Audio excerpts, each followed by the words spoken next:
this conference begins with that short, sharp question. Now, as some of you know, Latin used a grammatical marker to signal questions in which the expected answer was yes. English is grammatically less explicit, but the implication, I think, is nonetheless clear. That term crisis has the power still to raise the temperature and, more pointedly perhaps in this case, to raise the alarm. Things are hotting up, coming to a head.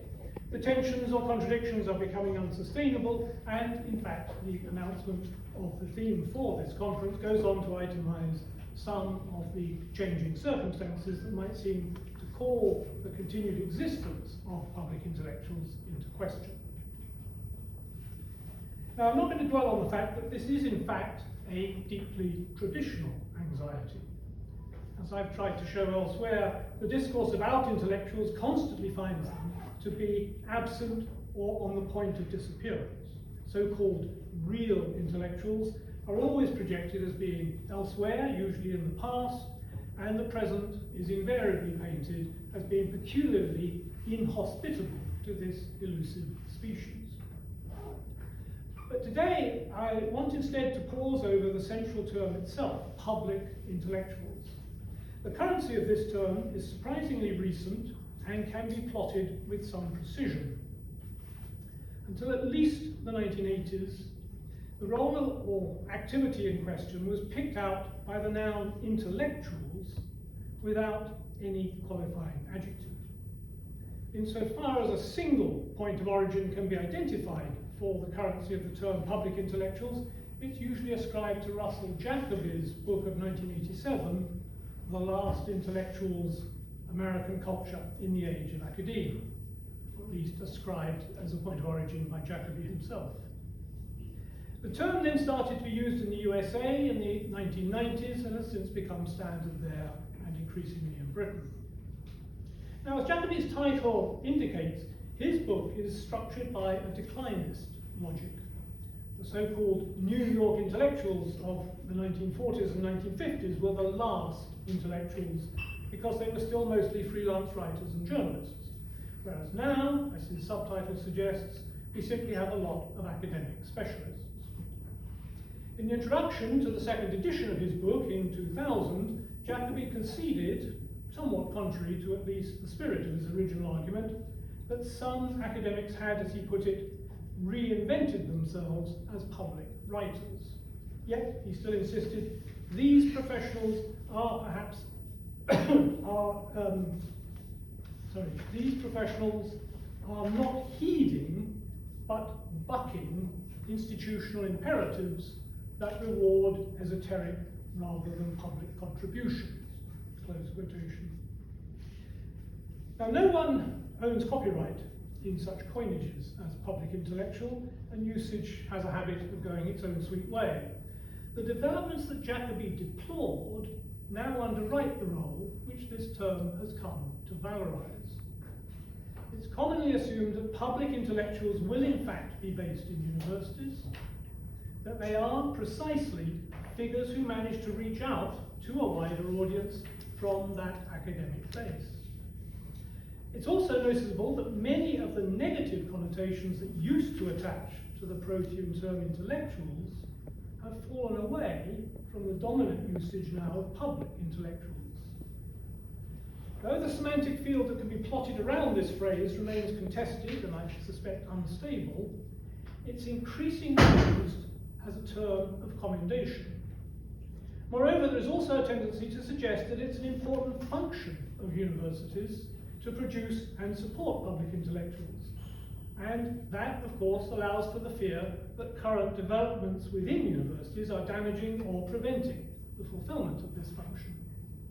These are some of the assumptions prompting, I think, the conference question, is there a crisis of public intellectuals? Now, before trying to go beyond that form of the question, let me just meet it with one mildly subversive and perhaps unpopular question in return. And that is, should we actually want individual scientists and scholars now to have the kind of cultural authority allegedly exercised by, say, Bertrand Russell or Jean-Paul Sartre, or any of the other names ritualistically cited in the literature on this topic? I have to say that I don't. That model was, I think, too one-sided, too vatic, too masculine, and too dependent on adventitious social advantages. In very broad terms, one could say that in the first two-thirds or so of the 20th century, Britain and similar countries were societies of unequal access to information, with a small, traditionally educated elite extracting cultural deference from the less, or differently, educated majority. The chief directions of change since then have been towards a world of widespread prosperity, more egalitarian social attitudes, albeit alongside increased economic inequality, limitlessly available information, and an abundance of competing distractions. If we're now confronted by a greater plurality of modes of communication, including two-way communication, and a greater plurality of voices competing for attention, then these seem to me positive aspects of the increased democratization of our still in some ways deeply undemocratic societies, and I think we should adjust our conception of the public role of intellectuals accordingly. But that's not what I want to focus on today. Instead, I want to argue that the casual reference to a public role now harbours a curious paradox. Historically, the role of the academic as what we now call a public intellectual involved speaking out on the basis of a scholarly or scientific standing. What was held to be distinctive about such figures is that they reached out to audiences beyond their professional peer groups, that they engaged with the major questions of the day, and that they succeeded in exploiting media other than the traditional forms of scholarly publishing. But surely what has happened in the last few years is that far from being exceptional, these activities have been built into the official expectation of what it is to be an academic. There is now a grotesque overvaluation of any sign that work by academics is being in some way taken up by non-academic audiences, resulting in a desperate hunger in academics themselves, especially perhaps younger academics, for any opportunity for public engagement or impact, either in its narrow ref form or in some other indication of public uptake. This is, in a sense, to define academics as public intellectuals from the start, or at the very least, to reverse the previously understood relation between these two roles. In the traditional conception, the speaking out was authorized by the scholarly achievement, whereas now, the scholarly activity is justified by the public engagement. Now, we can all spell out some of the steps by which this change has come about. In addition to things I've already mentioned, that story would have to take in such themes as the expansion of higher education, challenges to traditional notions of culture, a wider decline of deference, an impatience with the arm's length principle, the empowering of certain kinds of populist ressentiment, and an exaggeratedly instrumental interpretation of accountability. But however we try to tell the historical story, and I should add, however positively we may view some of those developments in themselves, as I do, the outcome is clear. There's been a massive loss of confidence on the part of universities themselves, and a correspondingly eager embrace of whatever seems to promise a form of popular legitimation. In some fields, especially in the natural and in certain social sciences, there are straightforward claims to exercise expertise with respect to specific areas of public concern, such as health, the environment, or what we may broadly refer to as the breakthroughs that power automation, digital revolution, and so on. I'm not going to say more about these particular instances of the deployment of expertise, since I think they're going to be dealt with in other plenary lectures in the conference. But with the humanities and broadly many of the social sciences in mind, there are, to put it schematically, two main forms of legitimation that universities currently believe will be effective in this country.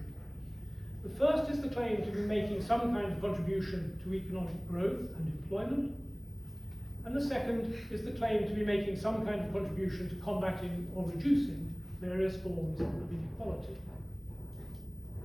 Now, each of these two main criteria has, of course, its positive or even admirable features, but taken in conjunction with other social and political changes, their dominance is changing the relations between universities and society. In both cases, the role of universities is understood instrumentally in terms of their contribution to an externally approved policy goal, and their internal priorities have been reorganized accordingly. Whether in terms of, say, corporate boasting, now one of universities' central activities, or of, say, personal promotion criteria, it is work that can be described as meeting the needs of society that is most heavily rewarded. Obviously, universities have pretty much always been in some way responsive to society's needs, whether in training future clergy or staffing an empire. But the crucial point is that now the form as well as the content of the relationship has changed. At present, it's the fact of the address to the external audience that is thought so important, and not always because it meets some immediate need, but because getting out of what is inevitably and tiresomely called the ivory tower is treated as good in itself. In other words, it's not primarily that the content of the research done by such academics speaks directly to any identifiable social need, though of course in some cases it may. It's rather the relation between university and society modelled by their attempting this wider address that is thought to be so desirable. The incitement is not to speak out, but rather to break out, thereby demonstrating that one agrees that universities tend to be, or generally have been, too reclusive, too purely concerned with scholarly and scientific inquiry. A young scholar who, say, publishes a learned book on 17th century styles of dress and then gives a series of talks on the radio about that topic is more highly praised and rewarded than a young scholar who publishes an equally good book but does not give the talks. And this is not because it's thought that there is some pressing contemporary problem that those talks address. It's because it is felt that this is what academics need to be seen to be doing. Such breaking out is rewarded because, as I say, it models a defence for universities against charges of being too cloistered. Now, I'd better be clear that I have no objection to academics giving such talks or undertaking many other forms of so-called public engagement. What I'm pointing to is a historical change in the dynamic whereby what was once seen as a matter of choice and relatively rare is now starting to become an obligation or even a priority. But the hungry power of this search for legitimation does have consequences. Academics, as academics, are now being rewarded for acting as, in some sense, public intellectuals. And this expectation has been internalized and is becoming a professional norm.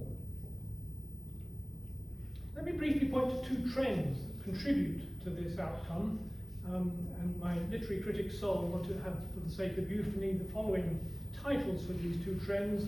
First, the tyranny of topicality, and second, the seductions of celebrity. One of the latent functions of scholarship is to help to liberate us from the tyranny of the topical. It does so not only because the subject matter may extend our horizons geographically, culturally, and chronologically, but also because scholarship moves according to its own rhythms and time scales, which are different from those defined and dominated by the rolling news bulletins. Of course, all writing can be said by definition to reflect and address the present. How could it do otherwise? But the present is not to be equated with what a certain system of media mechanisms define as the important or the topical or the relevant. A study of stress patterns in Anglo-Saxon poetry may be said to be addressed to the present, that is, to the present state of understanding of that topic among fellow scholars. And even then, of course, its use is not confined to the year of its publication. It may still be a necessary resource for scholars of that topic in 30 years' time. The scholarly present is a matter of understanding, not just a matter of chronology. But when a funding call solicits projects addressed to the major issues facing society today, It's working with a much more restrictive understanding of what counts as today. Successful applications will emphasize their engagement with issues that are in the news, and so by a roundabout but powerful route, the direction of scholarly work will be partly determined by the preoccupations of politicians, columnists, producers, editors, and so on. There may, on occasion, be good reason to address these preoccupations, especially perhaps in some of the social sciences. But let's not forget that there may also be good reason to disregard them. Sheer topicality is not itself an intellectual merit. It's both legitimate and important for various academic disciplines to contribute to the discussion of major contemporary issues, but the pressure in that direction has now become so powerful in universities that we risk losing sight of the equal truth that it is both legitimate and important to undertake and to reward scholarship that does not address such issues. This may be the moment to introduce one of my favourite passages from Max Weber. It comes from his celebrated lecture, originally called Wissenschaft als Beruf, usually translated as Science as a Vocation. And here Weber was addressing his largely student audience about the need to have a vocation, a calling, if one was to devote oneself to scholarly or scientific work. And at one point he said this: whoever lacks the capacity to put on blinkers, so to speak, and to come up to the idea that the fate of his soul depends upon whether or not he makes the correct conjecture of this passage, of this manuscript, may as well stay away from scholarship, Wissenschaft, science. Now, that may seem a particularly strenuous, perhaps even exaggerated conception of the scholarly ideal, but I like the passage precisely because it, as it were, dramatizes the daily commitment which is at the heart of universities. And among the things we may have to put on blinkers against while acting as scholars and scientists are the seductions of a more exciting public life. I don't imagine that even the most stony-faced ref panel would penalise Max Weber, of all people, for lack of impact or public engagement. But what he well understood, as perhaps some of those designing contemporary assessment measures may not, is that scholars, like horses, may be better able to execute their primary task if they are, in this sense, blinkered. The other trend may be a bit less obvious, but as a result of the incentives now pushing academics towards acquiring larger public profiles, scholars tend to become more and more subject to the mechanisms that govern celebrity culture. And more remarkably, this involvement starts to be taken as an indicator of academic worth. Now, celebrity as a social mechanism is hardly a new phenomenon in itself, but in society at large it's claimed a greater prominence as other forms of standing and the deference they exacted have declined. So here we need to recognize the distinction between reputation and celebrity. Reputation depends primarily on achievement, celebrity on exposure. Reputation depends in the long run chiefly on the judgment of qualified judges. Someone may get a lot of attention in the short term for all sorts of frothy reasons, but unless their work stands up to the scrutiny of experts over a longer period of time, their reputation will sink. Celebrity is much more to do with the momentary but repeated mechanisms of attention, which involve self-promotion, submitting oneself to the imperatives of the media, being willing to take every opportunity for being in the public eye, and so on. Of course, these worlds are not hermetically sealed, but the degree of contact or overlap does not reduce the clarity of the main distinction. A scholar of standing may take on one or more public roles without thereby becoming a celebrity. Conversely, a celebrity may additionally do some good scholarly work without thereby ceasing to owe their prominence in their activities as a celebrity. Keith Thomas may be the most highly esteemed early modern historian of our time, and that's a matter of reputation. David Starkey may be, or may have been until his recent fall, the most widely recognised early modern historian of our time, and that is the case of celebrity, and his fall may contain a moral about the dangers and ephemerality of celebrity too. The imperatives of celebrity culture are implacable, and academics need to understand that they cannot simply enter this terrain on their own terms. Just as if you want to appear under the bright lights of the TV studio, you have to be prepared to wear the makeup, so too, if you want to be a celebrity opinion former, you have to be ready to say something quotable at short notice on what the media mill decides is newsworthy that day. And you are then locked into a Faustian pact. They come to you because you're a name, but you're only a name because they come to you. If, out of scholarly scruple, you show yourself unwilling to come up with what is wanted in the form in which it is wanted, you will be dropped. But in universities, there's now considerable pressure on academics to be in the public eye as often as possible. And it's already clear that this shapes career choices, as well as leading some young academics to choose research topics that are likely to be marketable to producers and editors. And even if we confine ourselves to the printed word, it's becoming axiomatic that we should all be aiming to reach the widest possible audience. But shouldn't we? Surely reaching the right readership, even if it's a small one, is the goal. Reaching a large but inappropriate readership may turn out to be a misfortune. The value and importance of a learned econometric study of the adoption of new steel-making techniques in the 1880s is not to be judged by readers who complain that they didn't find any of the characters relatable. If word gets round that an article on fusion in the Journal of Atomic Physics contains the key to better orgasms, the number of hits it receives may go off the charts. But obviously that doesn't make it a more successful or worthwhile piece of scientific publication. It can be addressed perhaps to some 50 people in the world who are really in a position to judge its claims. Now that may seem a flippant example, but it's meant to underline the point that success in academic publishing involves reaching the right audience, not necessarily the largest audience.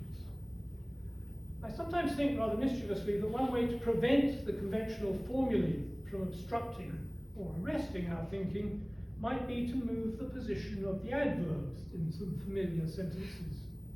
So if we rejig them, we might, for example, praise a piece of work for addressing the relevant expert readership rather than merely reaching a wide audience, or to commend it as an important and impeccable piece of scholarship despite its accessible style, and so on. You're, of course, free to move the adverbs back to their conventional position if you prefer. Now, what the trends I'm pointing to here all share, I think, is a loss of confidence. Above all, a loss of confidence in making a case for scholarship in scholarly terms. Let me take a minor and parochial example, though what I'm suggesting is that these attitudes have become so taken for granted that it is in minor and parochial examples that we see them most starkly displayed.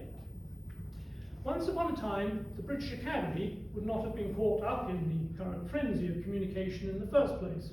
But insofar as it did feel inclined to make announcements to its fellowship, they would have been largely about recent scholarly achievements, major monographs, learned editions, excavations, and so on.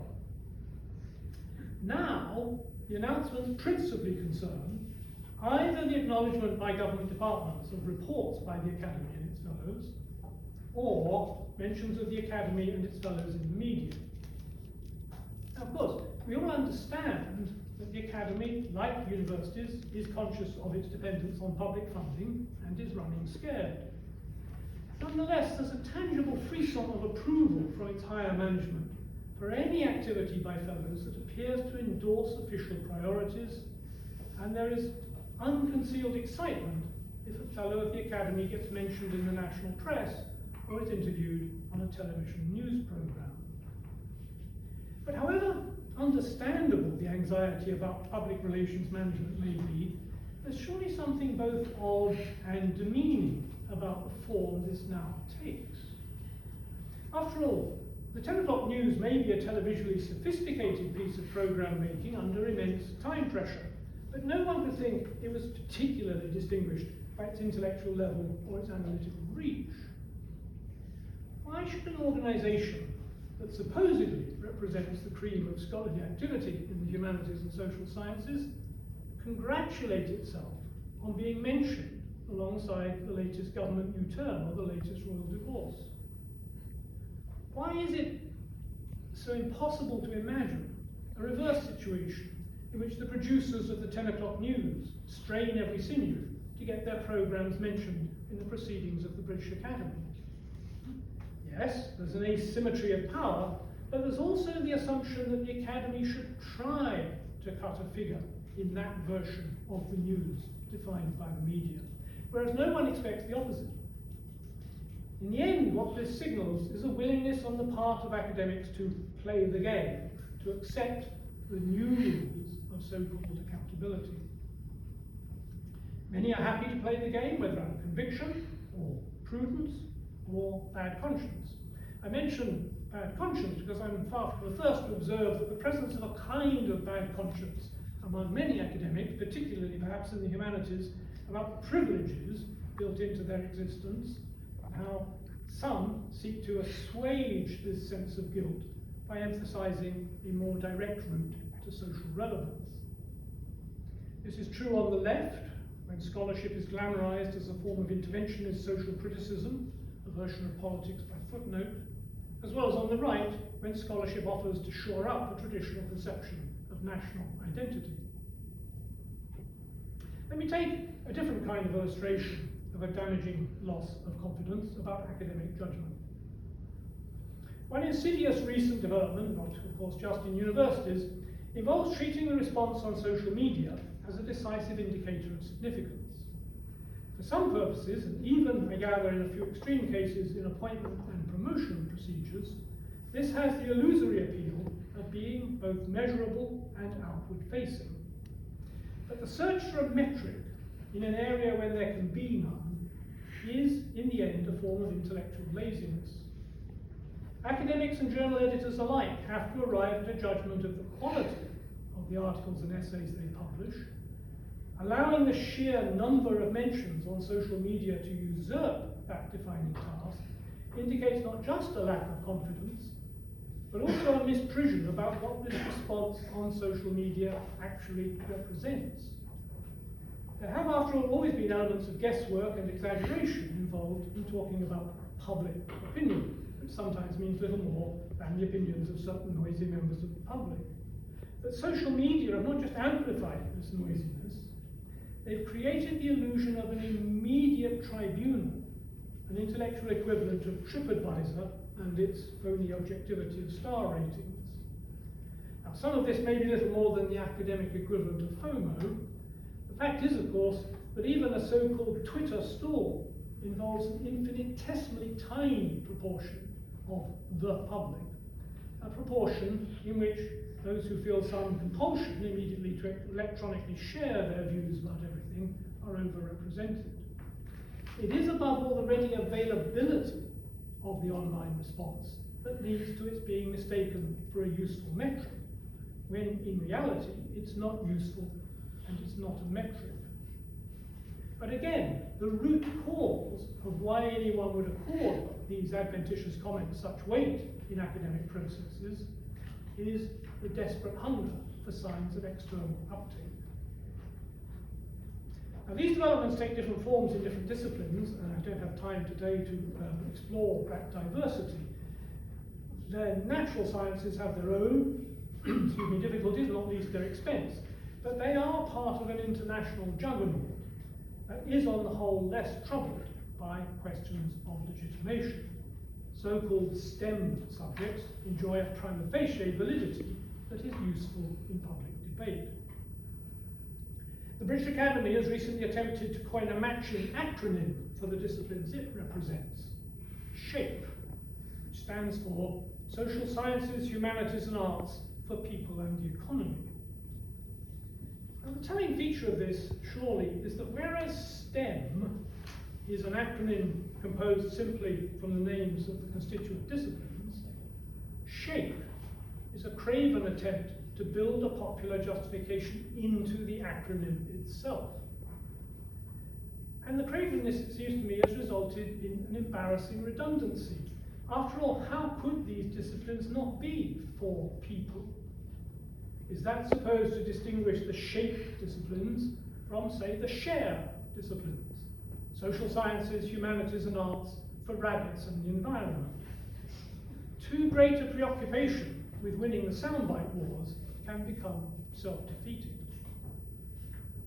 And even among the humanities and social sciences, there are important differences to take into account, especially with the more policy-oriented forms of social science.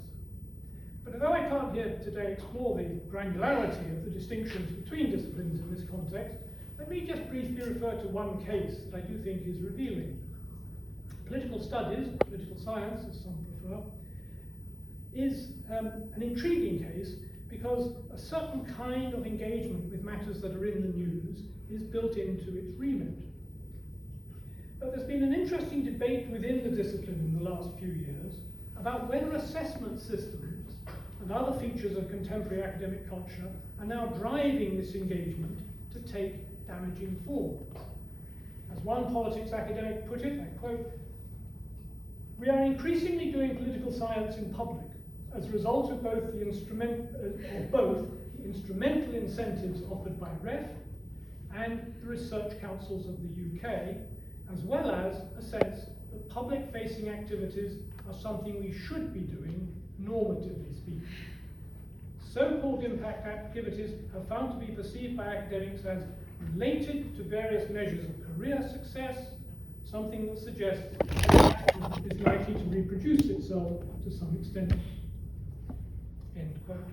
End camera too, by the way. So this refers politically to political studies, but the emphasis on normative expectations and career reforms and so on will be recognizable in a range of disciplines. And here's another contributor to this discussion in politics, referring to the professional rewards now attached to establishing a profile as a pundit. This spoke of the resulting pressure to hype findings, condense them into the confines of a tweet, or offer analysis to meet the demands of short-term news cycles, rather than posing more critical questions about the nature of social and political change, or questioning the assumptions of our data and models, or even challenging the way in which politics is done and the media package it. This pressures researchers to favour punditry, making bold predictions about outcomes and basking in applause for their foresight, above deeper diagnosis of long-term trends. End quote. Now that's surely a telling illustration of what I've been calling the seductions of celebrity, where the imperatives of the media dictate the form of the contribution, but where the fact of such contribution is nonetheless rewarded by universities in career terms. Now I know from some unhappy experience that I'm likely to be misunderstood as recommending that scholars stick their heads in the sand and ignore the so-called realities of their present situation. I'm aware too that I may seem to flirt with paradox by using an occasion in which I'm invited to address a group of professional peers to issue warnings about the perils of addressing a wider audience. But that is in a way my point. We can't go on taking for granted that addressing a wider audience is always and everywhere a good thing in itself. So good that it trumps other considerations within universities. We must choose our ground and choose our occasions. Turning down some opportunities to appear in the spotlight may be the right thing to do, however much our university's publicity managers might despair at such monkish behaviour. There's nothing intrinsically desirable about attracting attention. Much of the past enthusiasm for the notion of the public intellectual came from the idea that the role is inherently critical, or that, to use a hallowed formula, it involves speaking truth to power. But in practice, many of the forms of so-called public engagement now are quite the opposite. Not only are they more modes of conformity to an official orthodoxy, but they precisely express a loss of confidence in scholarship as any kind of countervailing power. As something of a corrective to these familiar developments, let me offer you a passage that strikes a somewhat different note. I cite this passage, I should say, not out of any nostalgia for the state of affairs it may be thought to represent, but in order to help us identify what may be distinctive about the present. It reads as follows. Surely nothing is more important at a university than to keep up the dignity of learning.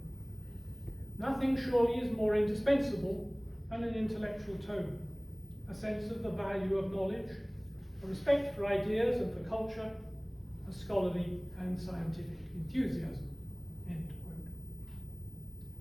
Now this passage comes not from an alumnus of this college, but from an essay which the Victorian historian J.R. Seeley contributed to a volume entitled Essays on Liberal Education, published in 1867. And when he speaks in the first sentence there of the dignity of learning, Seeley is clearly using the word learning as a noun, referring to the whole historical accumulation of exact scholarship and knowledge, not as a flabby participle as it occurs, for example, in references to a teaching and learning committee and so on. The phrase, the dignity of learning, may risk setting our egalitarian or anti-elitist teeth on edge. But it's striking, I think, how several of the terms in Seeley's sentences are in fact prominent in the lexicon of contemporary right-mindedness. Respect, most obviously, but also enthusiasm, value, and even, in the right context, dignity itself, as in wanting to preserve or restore the dignity of the poor, the sick, the exploited, and so on. Seeley's sentence also provides one kind of gloss on the idea of the life of the mind, particularly on what it could mean, perhaps ought to mean, within universities. And it's worth adding that Seeley was not invoking these values in any embattled defense of the status quo. Quite the contrary. He was deploying them in a radical attack on the snobbery and blind traditionalism that propped up the form of education in the classics that dominated the public schools and ancient universities at that date. Not for the first or the last time, an appeal was being made to the university's best self as a way of emancipating the present from the merely established or fashioned. Well, all very pretty and high-minded, you may say, but what can such impossibly remote sentiments have to say to us today? After all, the daily life of an academic in a British university in 2021 is a tad different from that of a high-status, well-cushioned professor in the 1860s, although perhaps it does bear a little more resemblance to Weber's situation, that of a mentally and emotionally drained professor addressing a large student audience in strife-torn Munich in an unheated auditorium.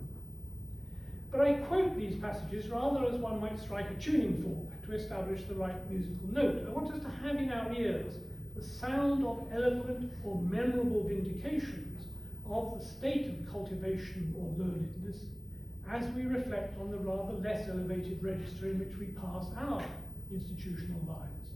And I want to do that not in order to produce yet another reworking of Newman on the ideal of liberal education, that Oriel really would be a case of Coles to Newcastle, but because I think the suffocating power of the managerialist discourse around contemporary universities may be obscuring from us not just what is essential to universities if they're to flourish, but perhaps also what's essential to public intellectuals if they're to flourish. Seeley's phrase about upholding the dignity of learning may now seem just too fusty to be worth trying to rescue and update. But surely it does point to something that is missing in the combination of bombast and cravenness that now distinguishes most public statements by universities. And learning, as his sentiment implies, is a collective achievement, not just the work of one individual or even one generation. There is an impersonal source of authority at work here. When an academic gives their institutional title and affiliation as their byline for a newspaper article, they are indirectly invoking this more than individual authority. Behind that person stands a whole discipline with its rigorous standards of evidence and inference, the whole practice of what has been called organized skepticism. So one answer to the familiar question, who says, is not so much that Professor X or Dr. Y says, but that a long-established disciplined method of inquiry and body of knowledge says. Demonstrating proven competence in this discipline may be the most important thing a scholar can do in such cases. But this may rest not just on prior achievement, but also these days, I suspect, on exercising a degree of digital continence. And this thought leads to the further and final paradoxical conclusion that a precondition for acting as an effective public intellectual now may be not speaking out too much. So let me end by returning to those two classic quotations. I realise that Seeley, as a white, male, Victorian whose celebrated empire makes an unlikely poster boy for contemporary academia. Oriel College, after all, is not just associated with the name of John Henry Newman, but as we were hearing earlier, with the name of Cecil Rhodes as well. But I'm anyway not attempting to promote Seeley in any general form, merely to make use of that passage as an aid to reflection. So I ask again, how should we understand the role of the academic as public intellectual in the light of Seeley's claim about universities?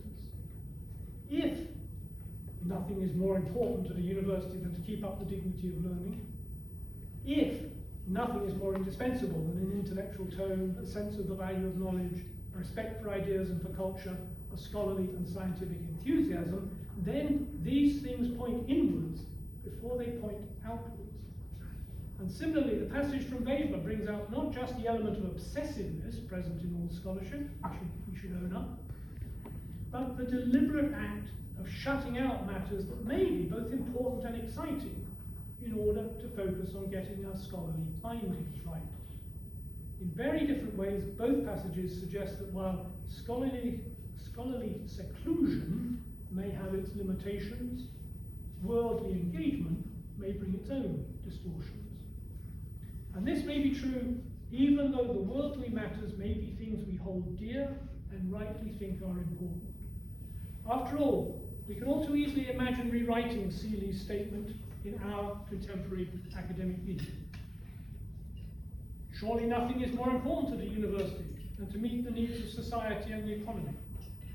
Nothing surely is more indispensable than to provide students with value for money, to meet the requirements of employers, to address the social challenges of our time, and to promote an ethos of inclusiveness.